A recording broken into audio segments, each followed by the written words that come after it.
Good afternoon, everyone, and welcome to the 10th in a series of campus budget meetings that we've had. I've never seen the front rows so empty.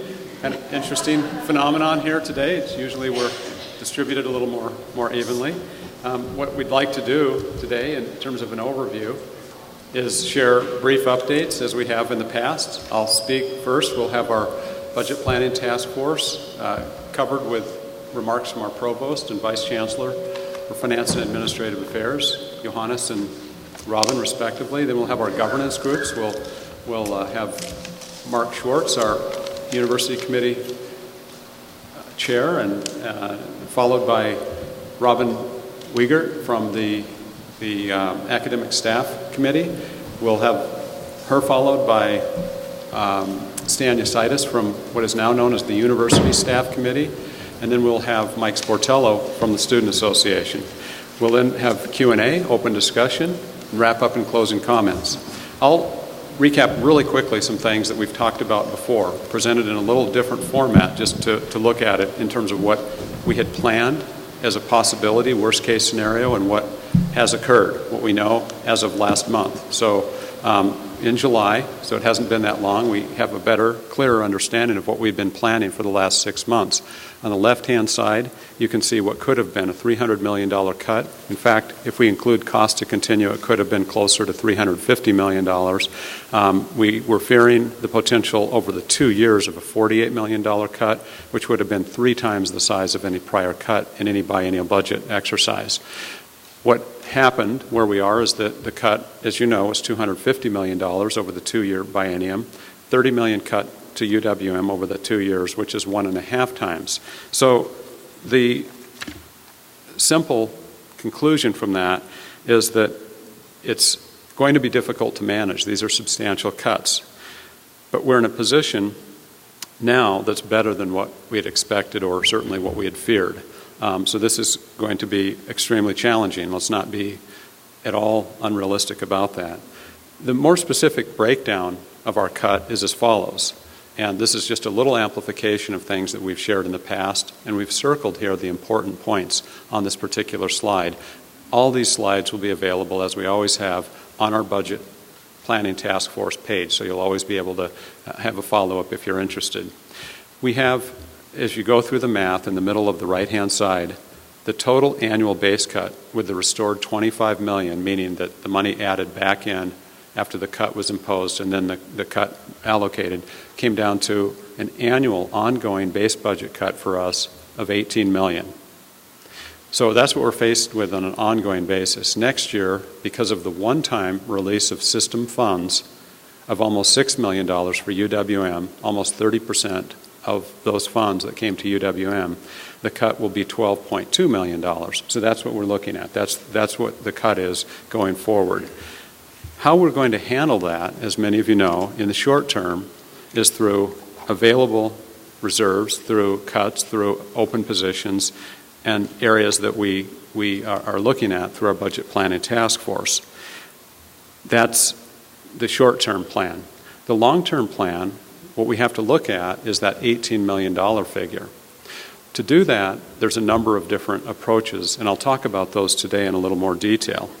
I want to, first of all, shift gears from the specific numbers and talk about how we're planning right now to deal with those cuts so that UWM can maintain its strength and survive well into the future. We have groups on either side, the left and the right side, that have been working for the last 6 months. Those groups include our budget planning task force and the budget communication task force. We have faculty, staff, students, administration, alumni, and others who are working on these areas diligently, meeting weekly, bi-weekly, and really doing a lot of planning work in an inclusive manner. The budget model working group, the group in the middle here, has been working for the last 2 years. This group has been working on a number of things that are critically important. As you know, the efforts to revise the budget model started long before we had the budget cuts. It's a trend in higher education that we're seeing all over today to design a budget structure that's transparent and strategic. Robin Van Harpen will share more details on this later in the presentation today. At the bottom, The budget work and all our campus decision-making is informed by what we call our strategic directions. You've heard me talk before about our strategic directions. These are part of where the campus has been going with the input of a lot of individuals as we've worked on strategic planning. Student success, research excellence, community engagement, campus climate and culture, and our brand visibility and image. Another way to depict those directions that are so important is to look at the slide this way. To take those same three groups, the ongoing work teams, and show on the left-hand side the strategic directions really inform the work.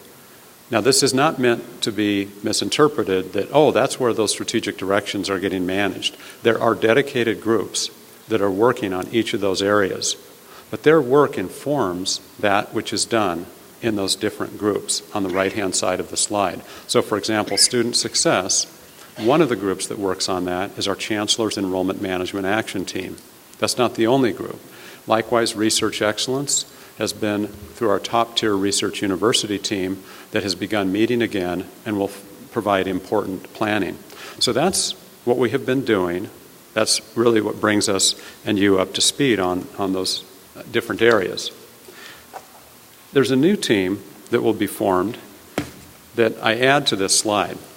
And this new team is called the Chancellor's Campus Organization and Effectiveness Team. Last time we met, I talked to you about what would be called a campus transformation team. As I've been discussing this with different governance groups, there was a very clear suggestion that this title might be more appropriate. It might be something that more accurately describes where we're going, what we're doing. So let me talk about this a little bit and answer the question, why do we need a new team? What's the point of this? Well, I think you can appreciate our unprecedented fiscal situation that we have. It requires the campus to act and think differently than what we've done in the past. And I want to point out that our fiscal challenges today have not been caused by the 2015-2017 biennial budget cuts. It's much longer term, the situation that we find ourselves in today. And I'd like to talk to you a little bit about the structural deficit. Many of us have used that phrase before. You've been hearing about it, but I want to provide a little bit of detail and a little background. Let me reiterate again. We have a budget cut. We've had a series of budget cuts, but we have an ongoing structural deficit as well. And we need to simultaneously manage the current cuts and be planning long-term for how do we get the campus budget in balance and why we need to do this today and in the short term in a manner that's looking at this rather than waiting. We have some UWM-specific issues. In fact, there's 4 of them. 4 of them that have contributed to the structural deficit that we've had for some years. We've had significant capital and program commitments. You see a beautiful building called the Kenwood IRC. You know we've acquired the Northwest Quad. We've expanded the Zilber School of Public Health, a new addition to the School of Freshwater Science. We've added some property and some real estate and as well as facilities on the Innovation Campus out at County Grounds, as well as many other activities, commitments that we have made. So those are capital commitments that require ongoing operating budget expenditures. That was part of a Milwaukee initiative that was started several chancellors ago, and those are important things for the campus to have been doing. Unfortunately, the funding and the state budget and a number of other things have intervened. Second in that is that at that time, in roughly the mid-2000s, we were supposed to have gotten, and there was a commitment made upon which we made many commitments for an additional $20 million in our operating budget. That wasn't materialized because of the economy, and it's hard for one legislative body to commit future legislative bodies to future commitments. So that's the second factor. A third is from 2010 through 2014, our enrollments decline, resulting in a $20 million base budget decline. $4 to $6 million in base budget was lost every year due to declining enrollments. That's a significant amount. We stabilized enrollments last year. I hope that those enrollments continue to stabilize or grow in the future because that's such an important part of our budget. And then, as many of you know, as is well documented, our budget, relative to others in the system, we're underfunded from a base budget, GPR base per student. We're working on a number of those issues as we speak, but I'll talk later about our tuition task force and the role of that particular element to try to address that again. Those are UWM-specific issues. In addition to that, there's UW system, broader issues that affect all of us in the UW system. For the last several budget biennial, in fact, it goes beyond the 4 in terms of the cuts, but at least for the last 4 consecutive biennial budgets, we have had cuts. That doesn't help when you're looking at you're trying to balance your budget. And then 4-year tuition freeze, the last 2 years, and then going forward, tuition freeze. So this shouldn't surprise you that we have a structural deficit given this history. While we've had structural deficits before, we have been able to offset those through growing enrollments in the future or ability to offset with tuition increases. And as you recall, when we had a $250 million cut to our budget during the Governor Doyle era, we were able to offset that to the tune of almost, for some campuses, close to double-digit tuition growth, but certainly 8 and 9% tuition increases during those years. We don't have that today, and so you can see the challenges that we've got. I stress again, this is separate from the ongoing budget cuts that we're facing today. This is historically where we were. We also had reserves that enabled us to borrow against those, whether it was from other units on our campus or overall central pools, and those have dwindled down significantly today.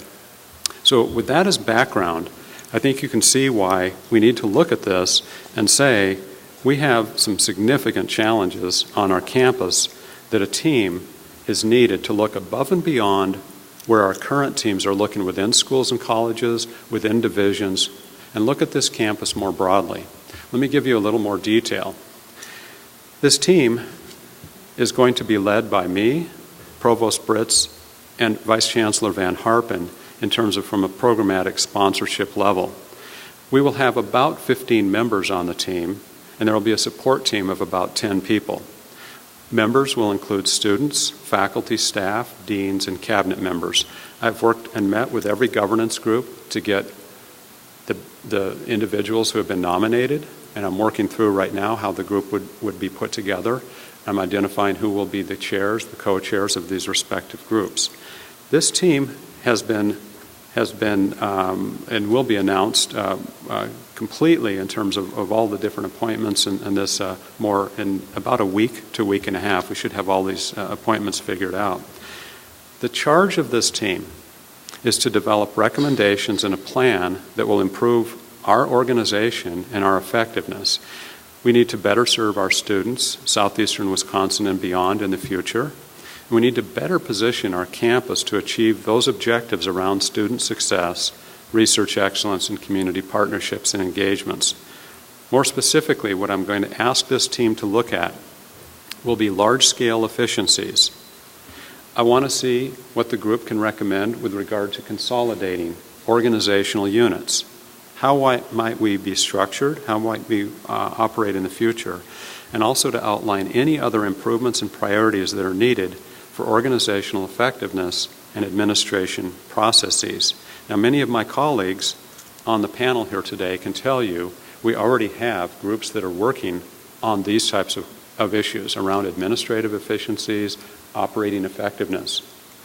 But what we do not have is something that stands back and looks at our campus and says, are we positioned, are we organized in a manner that will best enable success? That means there's a lot of things that we'll look at, and what I'm going to first ask this group to do is develop a plan for how every part of the campus will be engaged. This is not going to be a group that when you see it and there's 15 people and you're going to look at it and say, well, my area isn't represented or this area isn't represented. There's no way that a small group that can work, that could meet on a regular basis, could possibly include every single area on our campus, which is why I'm asking the group, first of all, to develop a process that will make sure we include all of the distinctive areas, internal and external to our campus, and consider all the perspectives. And I have a number of explicit ways that I've asked the group to engage. So they'll come back to me in late September, and they'll say, here's our plan for how we would like to proceed. I'll take a careful and critical look at that, We'll make sure that it is something that's inclusive, make sure that it is something that will engage the entire campus, and then I'll ask that group to proceed. And by early 2016, offer their specific recommendations for our campus in terms of the large-scale types of transformations that will enable success. So this is important. This is one of the more fundamental approaches that we have to engage in to ask the tough questions that are facing us and to help answer them. Throughout this process, an important principle that I want to share with you is how shared governance underlies all the work that we do. Not just in terms of my philosophy and my stance, but really something that this campus is built on and values. So shared governance will continue to be critical to all that we do. And you can see in this depiction how it underlies and is foundational for everything that we do. In terms of, before we move into some of the other areas, some of the other colleagues that are here on the panel, I want to share with you some updates on UW system task forces around governance and around tenure and where things have evolved since we've met last. So these are some updates. There was a task force that UW system established on shared governance. It was formed in anticipation of needing a Board of Regents policy because the proposed budget at the time removed shared governance from the statutes. The final state budget retained the modified language on shared governance, so a separate Board of Regents policy on shared governance no longer became required. My stance, as I've stated repeatedly, is that I will follow our valued and time-honored practice of working collaboratively with all of our shared governance groups, subject only to legal statutes where I'm prevented in any way from doing that. The tenure policy task force, which you've been hearing about, was also created in anticipation of needing a Board of Regents policy on tenure. The final budget changed the statutes and regulations on tenure and layoff, so a Board of Regents policy is needed. For now, and this is critically important, for now, tenure policies exist in Board of Regents policy, which includes the exact wording from the previous statutory language. Stated differently, tenure has not changed. We have tenure in the same way we've always had it. We are in a transition period where the Board of Regents is now asking for us to develop a policy around which the criteria and the processes would be something that they would endorse and follow identically to what we are asking for and we expect is that it would comport with AAUP standards, practices, and recommendations. We have two representatives on the tenure task force, Rob Smith from history and Christine Serreras from chemistry and biochemistry. Their first meeting is tomorrow, August 20th. Tomorrow, I think it's a 3 to 4 hour meeting in Madison. Their goal, again, is to have policies and practices that are consistent with AAUP, AAUP being the gold standard for tenure. You should also know that UW System has been in contact and will continue to be in contact with AAUP. My stance, if you haven't heard me talk about this at the Board of Regents meetings, in other public venues, is that I am committed to uphold and stand for tenure our policy and practices that do comport with AAUP standards. There are developments that will occur over the next several months. We will have voices in the process and we will keep you updated. I believe that Mark Schwartz, later in the comments today, will also address this. I should tell you also that we have a tuition setting task force. Ray Cross emailed and we discussed subsequently my role, and he has asked me to join this task force for a couple of different reasons. The tenure task force has other chancellors. It has 18 tenured faculty. If we look at the tuition setting task force and we talk about how that group is probably going to look at the allocation of funds across the UW system, it's small, it's streamlined, and it's going to take on some significant work. I agreed with Ray that this is a better use for me to serve on this, and given the importance, as I mentioned earlier, about the role of tuition and especially the role of funding allocation for UWM relative to our colleagues in the UW system, this is perhaps going to be one of the more important task forces for me and this campus to be represented on. So that task force, I just learned today, will meet for the first time on October 15th, and it will examine a lot of the issues going forward that we've been talking about. So that's a goal that it has, as well as setting and using a rational basis for setting tuition. I'll now move aside and ask for our co-chairs of our budget planning task force, Provost Johannes Britz and Vice Chancellor Robin Van Harpen, to add their comments. Thank you, Chancellor Mooney. I just want to update you on the budget planning task force activities over the summer. We completed the first round of our cuts, where we allocated the 15.7 million cuts to all the different units, which was not on a pro rata basis. It worked out about 12.2 million for 15-16, and then we earmarked another 3.5 million on the cuts for this year to help offset the $18 million cut for the financial year 17. We are currently meeting. We review all the units' budget scenarios that they have presented to us on campus.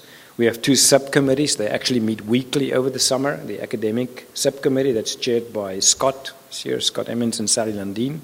And then the administrative subcommittee, that's chaired by Robin and Michael Liberty. They meet to review and to update and to get all the data that we need to make the decisions.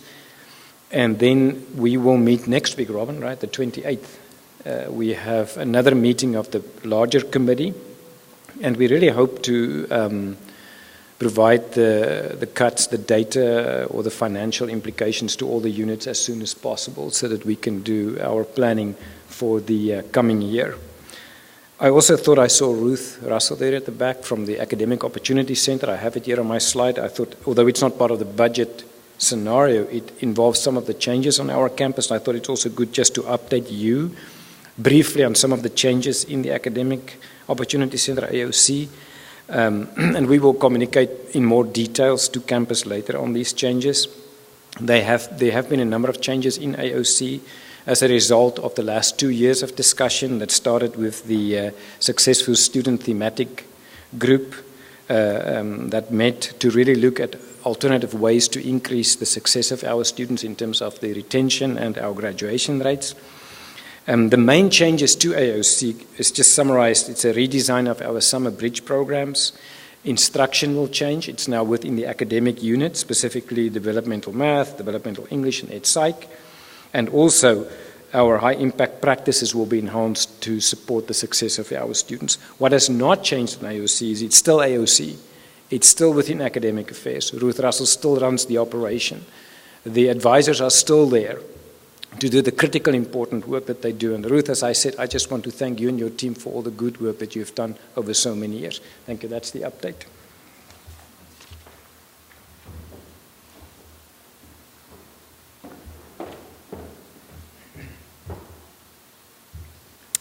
Related, but not directly under the purview of the Budget Planning Task Force, is the work that's been happening on the budget model or the Budget Model Working Group.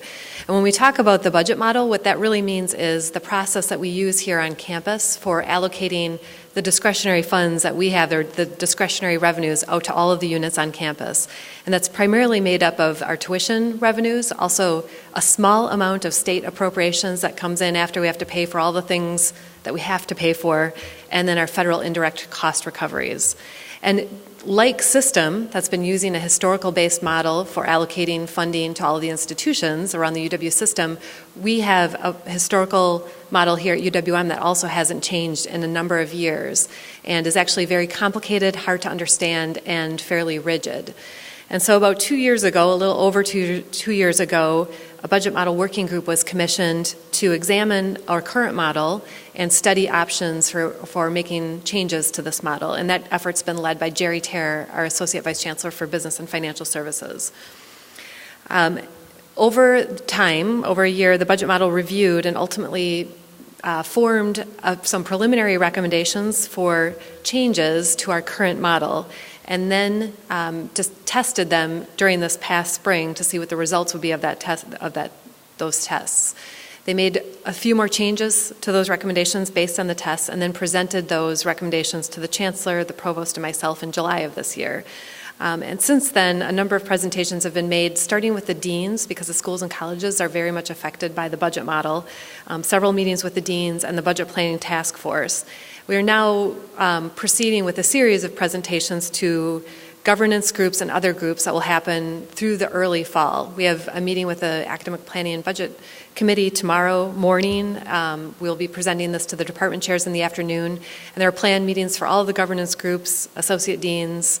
We'll have at least 2 open forums that have not yet been announced, and we may receive requests from other groups as well to make that presentation. While we believe the new model is much simpler than the existing model, it does take a little bit of time to explain, and so I won't do that here today, but I would encourage you, if you have the opportunity, to come to one of those sessions in the next month and a half.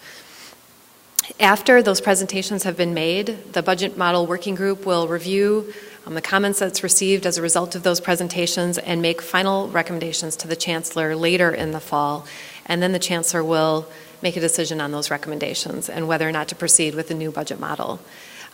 If the chancellor does accept the recommendations for a new model later in the fall, the earliest that you would see changes to our funding allocation based on a new model would not be until fiscal year 18. That's the first year in the next biennium at the earliest, just based on how far ahead we plan for our budgets.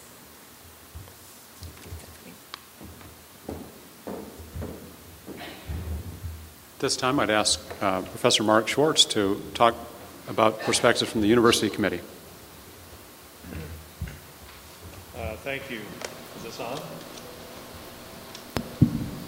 There we go. Thank you very much, Chancellor. I don't have a great deal to add to the comments, but I just want to outline things a little bit.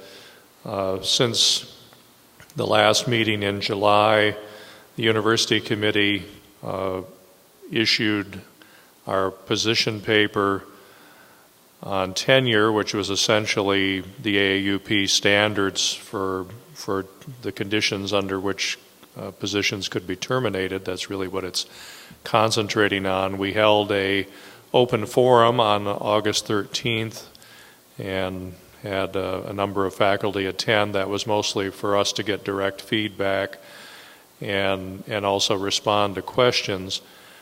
At this point, the situation as it has been laid out is that currently, as the Chancellor mentioned, the board has adopted the policy that is the exact language that was in state statute. And they are also saying, in terms of communications that I've had individually and also in our somewhat public teleconferences, that the goal is for tenure policy to continue to be consistent with and comport with AAUP standards. That is the goal and the desire of the faculty as well.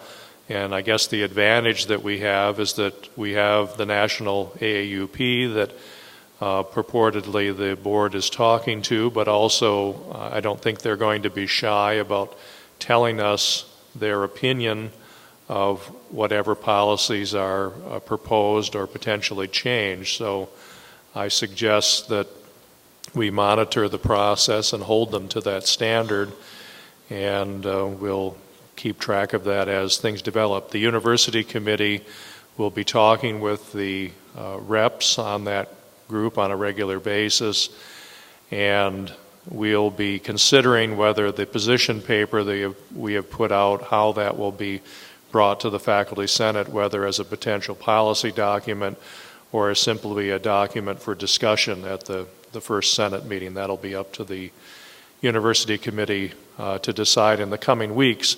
And the reason I speak of it in that sense is I'm thinking this is my last public act as University Committee Chair. My term will be ending as of the 23rd of August. So I look forward to doing some of the more regular things that a faculty member does, perhaps a little more than I have been.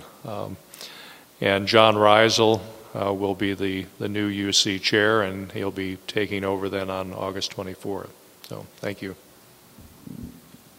Thank you, and I'd like to publicly thank you for your work and service, Mark. I'll do more of that later, but let's thank you for that.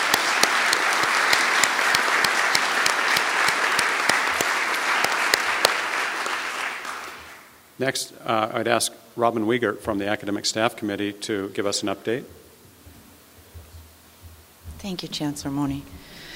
As the Chancellor said, my name is Robin Wiegert. I am the incoming chair for the Academic Staff Committee for this upcoming year. And as I was thinking about what I wanted to say to the group this afternoon, the thing that kept resonating with me was the focus on shared governance. And I think one thing that is really at the top of the ASC agenda this upcoming year is really to try to encourage more involvement from the academic staff. We are very interested in hearing from you. We are very available to you. I have a couple of things that I want to update you on and at least tell you what I think we know about what's on your minds, but better yet would be for you to let us know directly. But at the moment, as has been outlined numerous times, we're undergoing a lot of changes, many of which will impact employment here at UWM. And we have heard the concerns of our colleagues about actual and anticipated reductions in staff, expanded workloads, etc. We've heard that. We have set forth some initiatives in the Academic Staff Committee that we've laid out for the Academic Senate. And for those of you who, we hope it's all of you, but for those of you who are interested in finding out more about those specific initiatives, we will be meeting the second Tuesday of the second Tuesday of every month. And we really hope that you will join us at those Academic Staff Senate meetings. We're also hearing concerns that the university has not made any public statements about the anticipated impacts on programs and staffing issues resulting from the reduction of the state funding, and have not yet to date been notified about the types of things that UWM is no longer going to be able to do. This is also, it seems to be a very large concern among staff, and this is something that we have been sharing with our administration. We've been meeting with them often. We've been having some very frank, open conversations about the needs and the concerns of academic staff on our campus. I want to assure you that we are working as hard as we can to keep you all informed of what we're doing, but that at the pace that things are happening, that is almost impossible.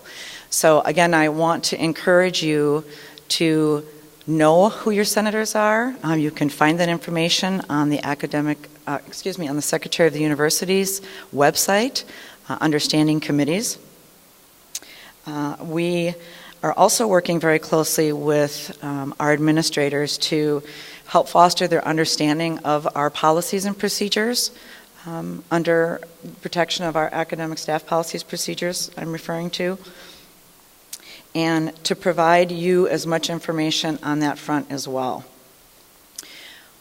One thing that I do want to say, and then I will be finished, is that when I was nominated to take this position, I will admit that I was a little reluctant based upon the tenor and some, the climate that we're facing. But I have great hope that this upcoming year, if we continue with the initiatives that we've been working on over the summer, and we continue to meet as regularly and communicate as open and honestly as we have with our administrators and with our constituents, I think that we will be able to expect some real change. So thank you. Now I ask for Stan Yasaitis from the University Staff Committee to provide an update.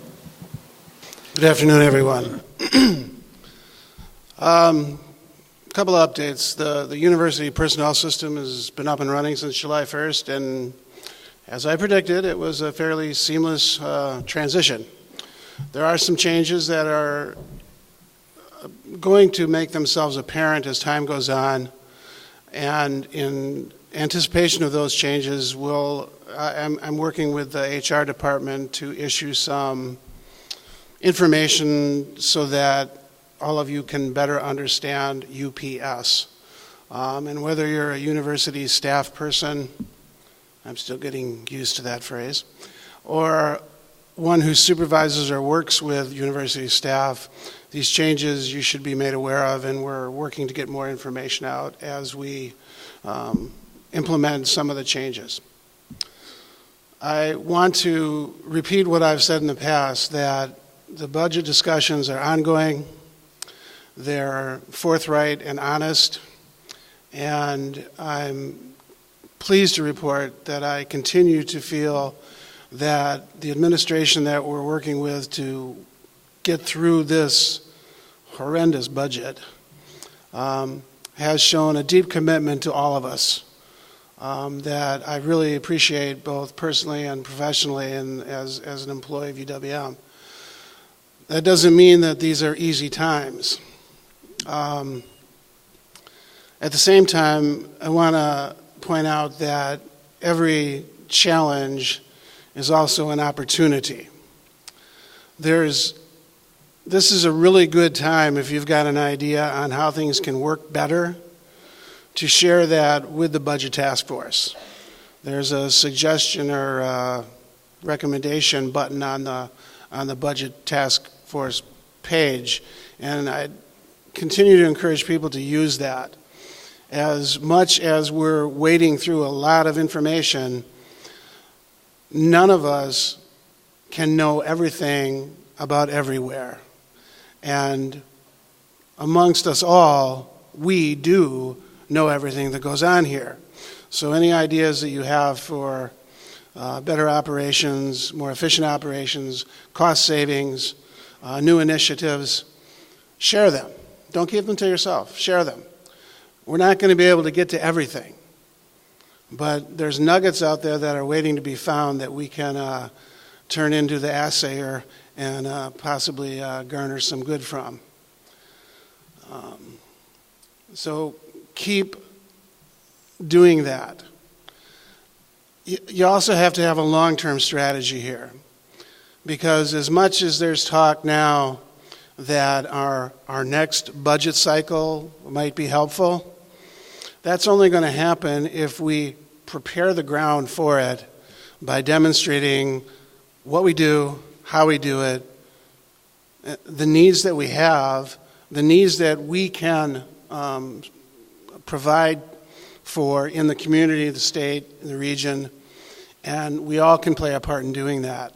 And I'd encourage you to do so. Thank you. I now ask Mike Sportello from the Student Association to provide an update. Hey, good afternoon, everybody. Can all the students in the room, can you raise your hand for me? Graduate, undergraduate?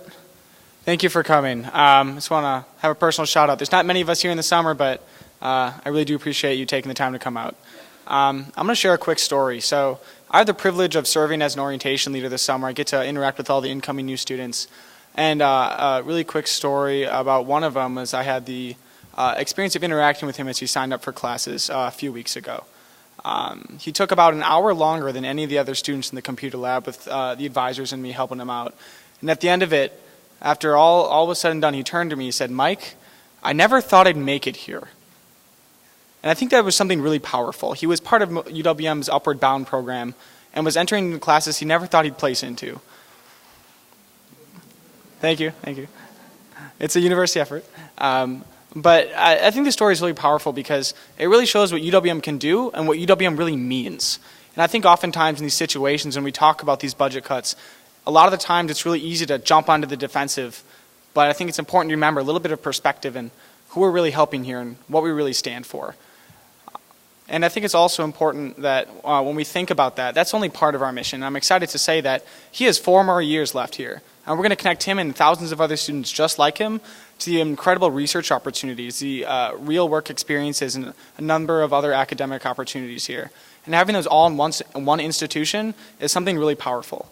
And that's something that the Budget Planning Task Force task force is really committed to protecting, and that I, as a student on that committee, is especially passionate about to make sure that we continue that rich tradition of value that we bring to the students here and to the community of UW-Milwaukee. So having said that, I'll be around after. I invite all the students who haven't yet met me to stay after. Come to the stage. I'd love to meet you. I'll be around. I'd love to get to know you all personally. But know that on the Budget Planning Task Force, your voice is being heard, and we're protecting the things that we all care about. And it's important that we stick together throughout all of this. Thank you.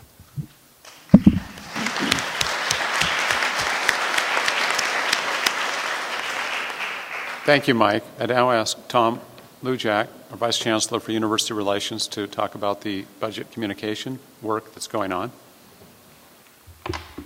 Thank you, Mark. The Budget Communication Task Force met yesterday. In between the task force meetings, we have just a terrific budget support team. These are people, many of them from University Relations, but we connect with other parts of the campus in between our task force meetings, really trying to make sure that we grind out the work and that we can move the ball down the field in terms of making our message clearer and finding new ways to communicate it. Yesterday's task force meeting was, like all of the previous ones, incredibly informative. And I got to tell you, the beauty of shared governance, of having faculty and staff and students around the table advising us on what the best way is to communicate with each of the subgroups on campus is absolutely invaluable. In fact, yesterday we walked in with what I thought was a pretty rich agenda, and we walked out with a much longer list of things to do, and many of those ideas came from you or your colleagues. So we're really, really appreciative of the work that has been done to date, and we plan on continuing to move forward aggressively as we have off in the distance, way off in the distance, the eventual debate and battle for the 17-19 budget. It's very clear that we can't wait until 3 months or 4 months before we begin talking about the specifics of the next budget. We really have to be laying the groundwork or the foundation for that story today.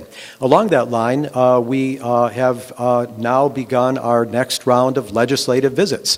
We're in the telling stage, not the selling stage yet, because there is no budget before the legislators. They've finished their work right now. But yesterday and today, we had members of Joint Finance Committee come to Milwaukee. One member from the Oshkosh area, another from way up north who drove all the way down because both of them heard our story and said, you know, we need to learn more about UWM. We would like to learn more about Milwaukee. And so we took them here on the main campus. They both met with the chancellor. We were out at the School of Freshwater Science. I see Paul Rober sitting there. Thank you, Paul, for helping yesterday as we allow these legislators to meet the faculty, see our students in action, and talk to campus leadership, talk to the chancellor about the vision and the values that UWM represents. We also went out to Innovation Campus and talked about the role that we play with all of our other academic partners, like the Medical College, Marquette, Stritch, others that are working together with us out at that facility. And one of the takeaways for us was that not only were they impressed with what they saw, but they said, our colleagues also need to see this. So today, as we wrapped up the visit with one of the members, he told us, you know what, I'm going to work with you to organize more members of Joint Finance to come down with me in coming weeks and coming months, because he said, I had no idea. Just what the breadth of your impact, both in Milwaukee and on Wisconsin, is. So my personal goal, we had to give our goals to the chancellor for the upcoming year, and one of my personal goals is to make sure that we aggressively try to get every member of Joint Finance and every member of legislative leadership to set foot on our campus so that they can kick our tires and see exactly why we have such a powerful story that deserves to be supported. Coming up in September, we also have another great opportunity to tell our story to a much larger group of legislators. We've received a commitment from the Milwaukee Legislative Caucus, which is a group of 18 legislators representing Milwaukee County. These are state legislators, and they'll be holding one of their quarterly meetings here on our campus. So another great opportunity. We haven't set the schedule yet, but I suspect some of you will be asked to come in, join us as we help tell the story of what UWM is all about. And then the final quick update that I would give you today involves the website. The last time I was at the at this campus meeting on budget, I told you that we were revising the website because really what has been up there these last 6 months, there's now a punctuation mark at the end because that budget has been put to bed. So we're going to archive everything that we have had up on that website so you can go back to it for reference at any time going forward.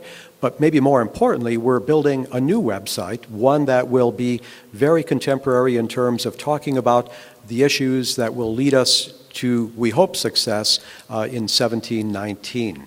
And there will be 2 tracks to this website. It'll look very similar to what you see back over my shoulder.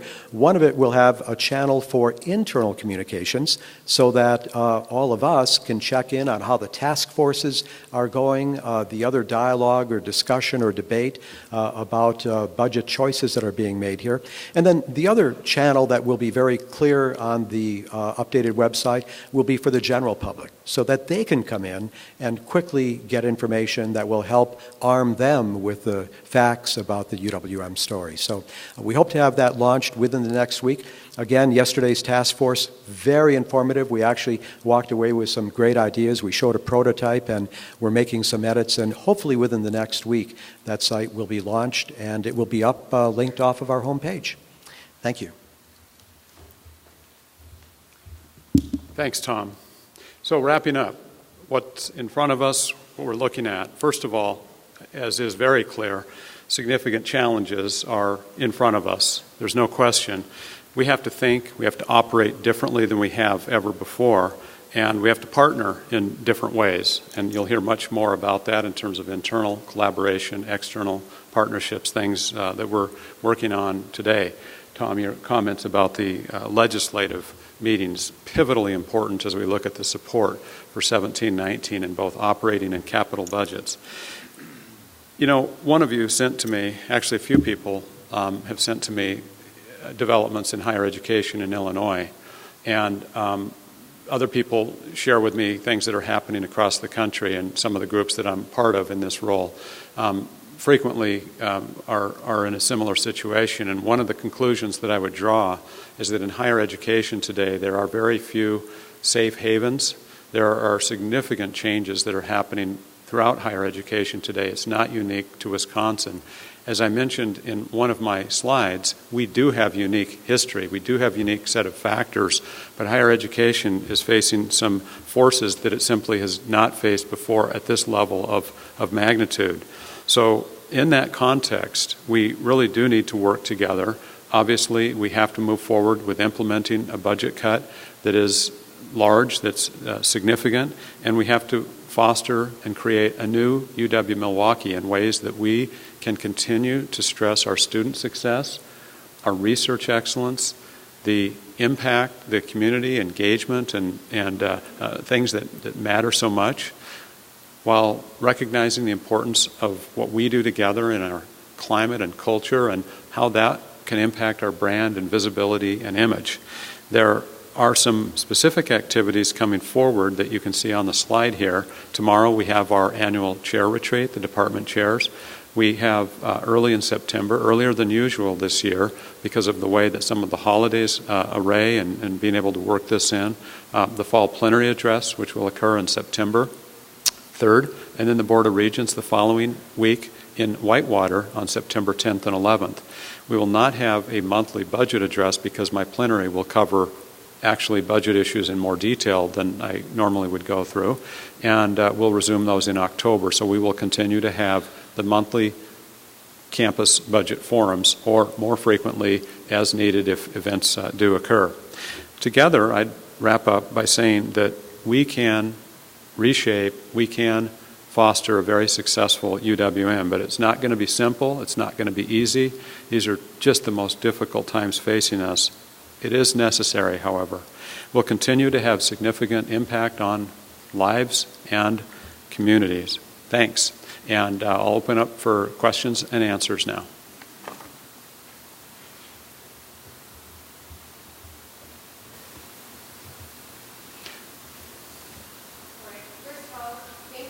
Who's submitted questions via the budget website or the budget-questions email. Today's question was from a student. What comments do you have for non-resident and international students whose tuition rates and fees were raised?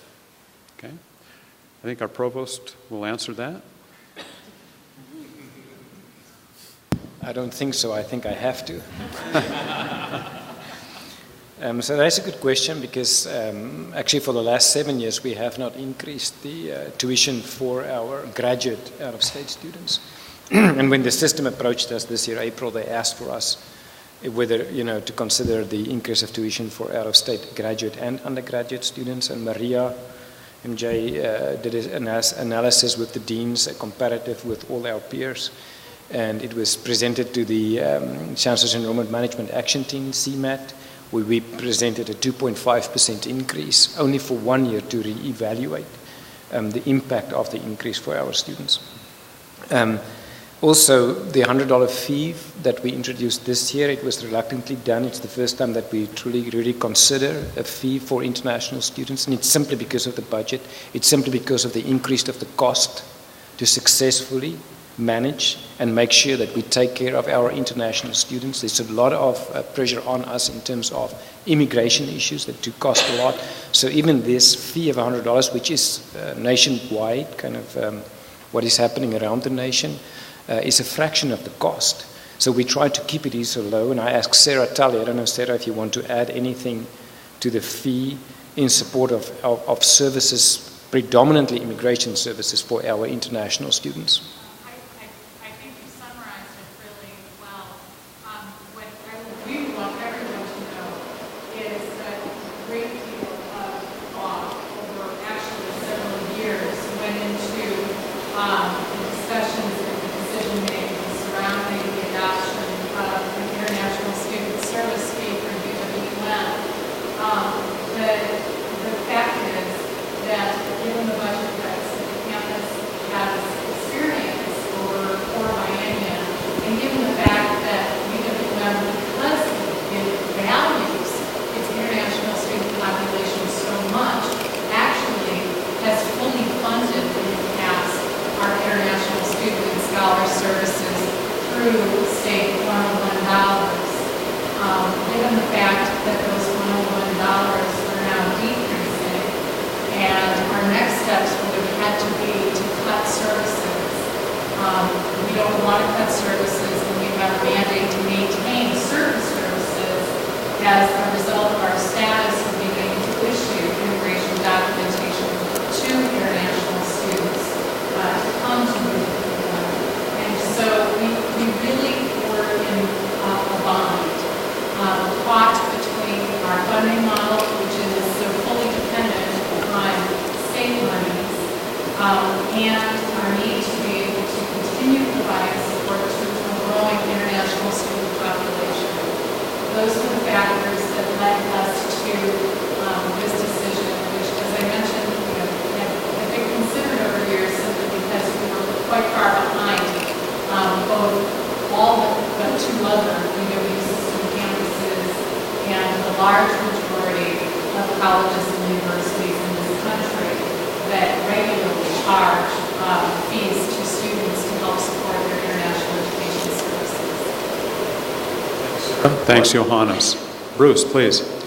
As a retiree, I'm concerned about, of course, the atmosphere in which the university is currently operating, and the rhetoric which involves seeing people as dispensable and easily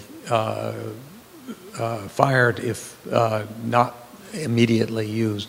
And I just wonder if there isn't some way we can introduce the use of the term tenure, not just for faculty, but also for staff and for classified, that tenure is a relationship between the people who constitute the university, and that it should have a meaning that is universal for all of the people who work here.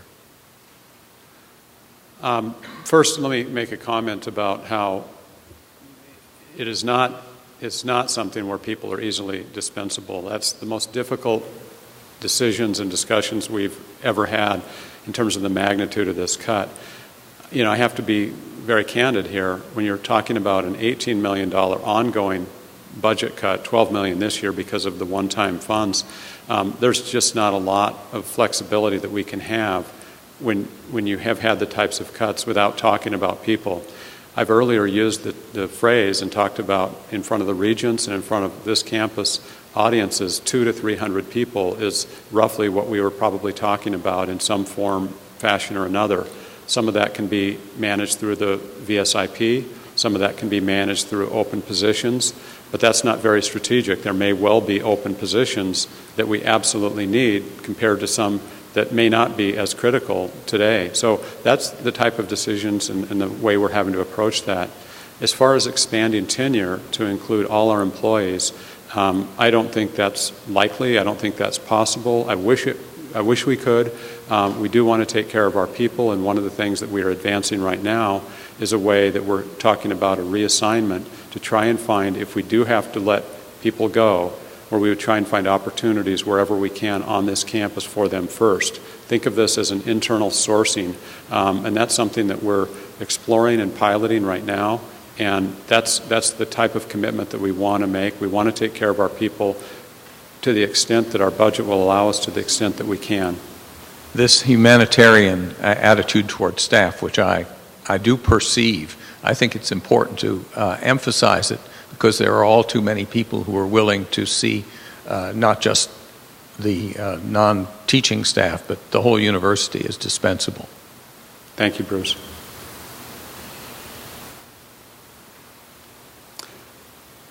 Other questions?